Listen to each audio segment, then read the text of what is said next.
Hello. In this video, I'm going to show you step-by-step how to create a class in Google Classroom so you can manage your students and assignments efficiently. First, click on the App button in the top right-hand corner of your Google account and look for the Classroom icon. If you don't see it immediately, scroll down until you find it and then click on it. If this is your first time using Google Classroom, you'll be asked to choose whether you're a teacher or a student. Keep in mind that only teachers can create classes, so make sure you select Teacher if your goal is to set up a class. Once you're in Google Classroom, click the plus icon in the top right-hand corner.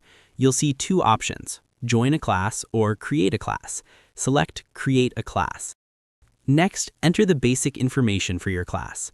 The only required field is the class name, but you can also add details like the section, subject, or room number, which is helpful in larger schools with many classes. Once you've filled out the information you want, click Create, and your class is ready. You'll be taken directly to the stream, which acts as the home page for your class. From here, you can start adding students, setting assignments, and customizing the look of your classroom. You can even change the theme or banner image to make it unique.